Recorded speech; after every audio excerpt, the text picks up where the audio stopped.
Hello everyone, welcome to my YouTube channel. तो आज हम फिरदौस फिजियोलॉजी के यूनिट नंबर 14 के चैप्टर नंबर 1 का एक और टॉपिक स्टार्ट कर रहे हैं, जिसका नाम है transport of hormones in the blood. तो हमारे पास हार्मोन्स किस तरह ब्लड में ट्रांसपोर्ट होते हैं। तो नंबर 1 पे हमारे पास वाटर सोल्यूबल हार्मोन्स। तो ये हमारे पास वाटर सोल्यूबल हार्मोन्स कौन से होते हैं? Peptide and catecholamines dissolve in plasma. तो जो वाटर सोल्यूबल हार्मोन्स होते हैं ये हमारे पास प्लाज्मा में डिजोल्व हो जाते हैं, मतलब डिजोल्व फॉर्म में ये ट्रांसपोर्ट करते हैं प्लाज्मा में। क्योंकि ये वाटर सोल्यूबल है तो ये डिजोल्व हो जाते हैं प्लाज्मा में।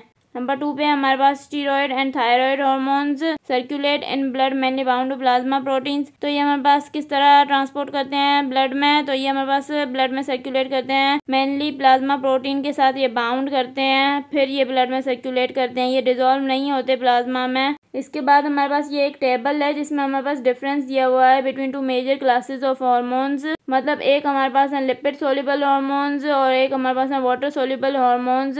लिपिड सोल्यूबल हार्मोन्स में हमारे पास स्टीरॉयड्स और थायराइड हार्मोन्स आ जाते हैं, और वाटर सोल्यूबल हार्मोन्स में हमारे पास पेप्टाइड प्रोटीन्स ये वाले आ जाते हैं। तो हम सबसे पहले जो डिफरेंस है वो रिसेप्टर्स का है इनका। तो लिपिड सोल्यूबल हार्मोन्स के जो रिसेप्टर्स हैं वो इनसाइड द सेल होते हैं, यूजुअली न्यूक्लियस में होते हैं। और वाटर सोल्यूबल हार्मोन्स के जो हमारे पास रिसेप्टर्स हैं वो outer surface of the cell membrane पे होते हैं। नंबर 2 डिफरेंस है हमारे पास इंट्रासेल्यूलर एक्शन। तो लिपिड सोल्यूबल हार्मोन्स का इंट्रासेल्यूलर एक्शन क्या है? Stimulates the synthesis of specific new proteins.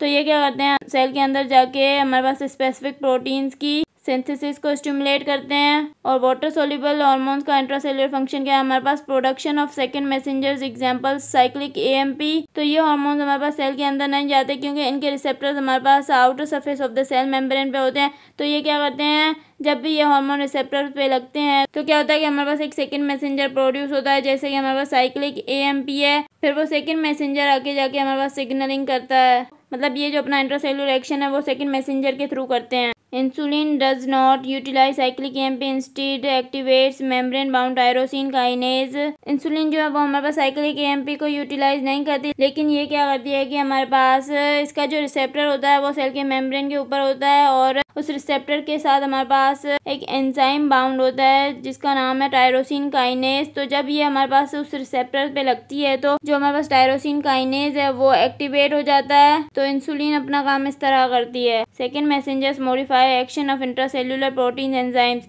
और फिर हमारे पास जो सेकंड मैसेंजर्स होते हैं वो क्या करते हैं कि जो एक्शन होते हैं इंट्रासेल्युलर प्रोटीन्स के या एंजाइम्स के उनको मॉडिफाई करते हैं। नंबर 3 पे जो डिफरेंस है वो हमारे पास है स्टोरेज। तो लिपिड सोल्यूबल हार्मोन्स हमारे पास किस तरह सिंथेसाइज होते हैं? एज थायराइड हार्मोन्स, मतलब थायरोग्लोबुलिन का पार्ट होते हैं और फिर ये थायराइड फॉलिकल्स में स्टोर होते हैं। और हमारे पास जो वाटर सोल्यूबल हार्मोन्स होते हैं वो किस तरह स्टोर होते हैं? Stored in vesicles. Pro hormone stored in vesicle along with an enzyme that splits of the active hormone. तो ये हमारे पास वेसिकल्स में स्टोर्ड होते हैं। तो जो हमारे पास प्रो हार्मोन वेसिकल में स्टोर होता है तो उसके साथ हमारे पास एक एंजाइम होता है जो इसको स्प्लिट कर देता है एक्टिव हार्मोन में। तो हमने इससे पहले वाला लेक्चर में पढ़ा था कि जो प्रोटीन हार्मोन्स होते हैं वो हमारे पास पहले रफ एंडोप्लाज्मिक रेटिकुलम पे जो राइबोसोम्स होती हैं वहाँ पे as a pre pro hormone बनते हैं, और फिर वो एंडोप्लाज्मिक रेटिकुलम के अंदर जाते हैं, वहाँ पे ये प्रो हार्मोन में कन्वर्ट होते हैं, और फिर वो प्रो हार्मोन गोल्गी एपेटस में जाके एक्टिव हार्मोन में कन्वर्ट होते हैं, और फिर वो गोल्गी एपेटस में as a active hormone store होते हैं, और फिर जब स्टिमुलस आता है तो वहाँ से सीक्रेट होते हैं।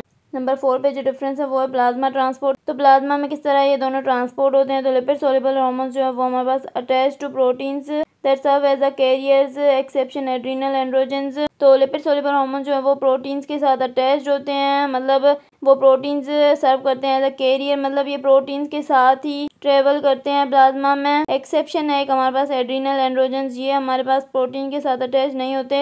और जो हमारे पास वाटर सोल्यूबल हार्मोन्स है वो dissolve in plasma free unbound. तो वाटर सोल्यूबल हार्मोन्स हमारे पास प्लाज्मा में डिजोल्व हो जाते हैं, मतलब ये हमारे पास बाउंडेड नहीं होते प्लाज्मा प्रोटीन से, ये अनबाउंड फॉर्म में होते हैं, फ्री होते हैं। नंबर 5 डिफरेंस है हमारे पास हाफ लाइफ। तो लिपिड सोल्यूबल हार्मोन्स की जो हमारे पास हाफ लाइफ होती है वो हमारे पास लॉन्ग होती है, वो आवर्स में होती है, डेज में होती है। To affinity for protein carrier. तो हमारे पास लिपिड सोल्यूबल हार्मोन्स की हाफ लाइफ ज़्यादा क्यों होती है? क्योंकि हमारे पास प्लाज्मा प्रोटीन के साथ बाउंड होते हैं, और ये तब तक प्लाज्मा प्रोटीन से नहीं उतरते जब तक कि कोई सिग्नल नहीं आता, तो इनकी हाफ लाइफ ज़्यादा होती है। और जो हमारे पास वाटर सोल्यूबल हार्मोन्स है उनकी हाफ लाइफ बहुत कम होती है, शॉर्ट होती है, कोई आवर्स या डेज की हाफ लाइफ नहीं होती, मिनट्स में होती है ये। टू मॉलिक्यूलर वेट, इनके मॉलिक्यूलर वेट की वजह से हमारे पास इनकी हाफ लाइफ कम होती है, और ये हमारे पास प्लाज्मा में डिजोल्व भी हो जाते हैं तो इसलिए इनकी हाफ लाइफ कम होती है। इसके बाद हमारे पास टॉपिक है control of hormone secretion rate by negative feedback. तो इस टॉपिक को पढ़ते हैं। इसमें क्या लिखा हुआ है, endocrine gland has natural tendency to over secrete its hormone. तो एंडोक्राइन ग्लैंड के पास एक नेचुरल टेंडेंसी होती है कि वो अपने हार्मोन को ज़्यादा सीक्रीट कर सकता है, ओवर सीक्रीट कर सकता है। Excess hormone causes excess effect on target organ. जब ज़्यादा हार्मोन सीक्रीट होगा तो वो ज़्यादा इफेक्ट करेगा टारगेट ऑर्गन पे।